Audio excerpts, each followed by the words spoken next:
ایک صاحب نے سوال کیا ہے، السلام علیکم ورحمۃ اللہ وبرکاتہ۔ وعلیکم السلام ورحمۃ اللہ وبرکاتہ۔ مفتی صاحب اس مسئلے کے بارے میں رہنمائی کیجیے گا کہ سائل کا تعلق پشاور سے اور وہ پراپرٹی کا کاروبار کرتا ہے۔ ایک شخص یعنی زید نے سائل سے کہا کہ اس کے لیے مناسب قیمت پر ایسا مکان تلاش کیا جائے جس میں آگے نفع کی گنجائش ہو۔ سائل نے تلاش کے بعد ایک مکان منتخب کیا، اس کی ویڈیوز اور تصاویر زید کو بھیجی۔ باہمی مشورے سے یہ طے ہوا کہ یہ مکان 1,07,00,000 روپے میں مناسب ہے، اور زید نے کہا کہ اگر مناسب ہو تو خرید لیا جائے۔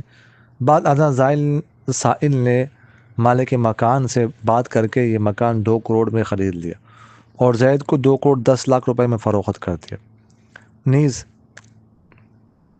سائل نے مالک مکان کو یہ بات واضح کر دی تھی کہ وہ پراپرٹی کا کاروبار کرتا ہے، اسی لیے زید کو یہ مکان 1,50,000 روپے زیادہ قیمت پر دیا جا رہا ہے۔ اس پر مالک مکان نے اجازت دے دی۔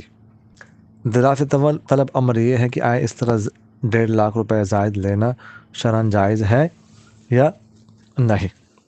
دیکھیے گا، آپ ایک ایجنٹ ہیں یا بروکر ہیں، آپ کا کام ہے، آپ صرف کمیشن لے سکتے ہیں بس، اور کمیشن بھی طے ہونے چاہیے۔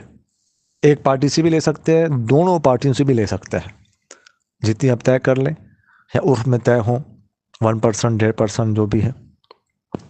اس کے علاوہ قیمت میں آپ کمی بیشی نہیں کر سکتے، ٹھیک ہے؟ جتنی قیمت کا وہ مکان بیچا جائے مالک کی طرف سے، اتنی قیمت پر آگے دینا جو خریدنے والے اس کے آپ پابند ہے۔ اگر کوئی کمی بیشی ہوتی ہے، ٹھیک ہے، مالک کی طرف سے، تو وہ آٹومیٹکلی جو خریدنے والے اس کے لیے ہوتی ہے۔ جو آپ کے لیے، آپ درمیان میں ایک بروکر ہے، تو اگر مالک کی مکان کوئی کمی بیشی کرتے ہیں تو آپ چونکہ طرف سے ان کی طرف سے چونکہ وکیل ہے، تو آپ کے لیے کمی بیشی، اس کے لیے بھی کمی بیشی ہے خریدنے والے کے لیے۔